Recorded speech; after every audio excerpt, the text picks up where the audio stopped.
23 दिन हो गए। इमरान खान को 24वां दिन चढ़ गए, ठीक है।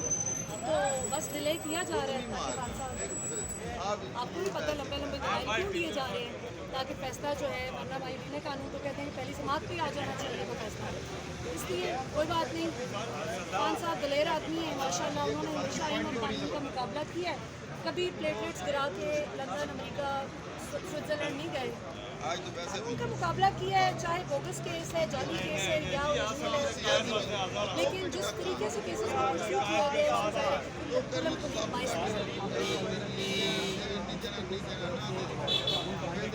जी जी, सिर्फ राहुल गांधी का नहीं दिया गया, नवाज शरीफ केस, शहबाज शरीफ केस, मीर शकील रहमान जो उनके केस का हवाला, बस वही बता रही हूँ ना, बताएं बाएं दाएं बाएं खेलते और ये नहीं साबित कर पा रहे थे कि ये टाइम बार्ड केस है, इसकी फौजी नहीं बता पा रहे थे कि इसकी कैसे सजा सुना दी गई।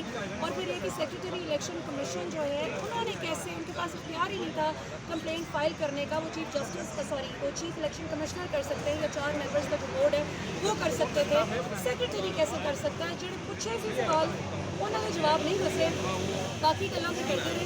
एक बड़ा अजीब, पंजाबी तो समझ आती होगी, एक बड़ा अजीब जो एक लतीफा है, पर आज अमजद परवेज़ साहब ने तक के उन्होंने सुन के ना आर्गूमेंट्स मैंने वही याद आया, वो आते ने ना कि 10-15 बच्चे हो गए तो सच्चा प्यार नहीं लगा। अमजद परवेज़ साहब ही हर समाज के यही आते हैं कि मनु तैयारी का टाइम नहीं लगा, एक दिन और दे दो, एक दिन और दे दो। तो आई डोंट अंडरस्टैंड कि क्या वजह है।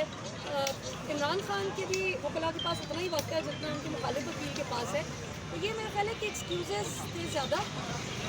लेकिन खुशी की बात ये कि पाकिस्तान की आवाम ने आज खुल के देखा कि अगर इमरान खान के साथ भी हो सकता है, तो फिर हम आज जो आम आवाम है उनको अदालतों में किस तरह से इंसाफ देंगे पाकिस्तान।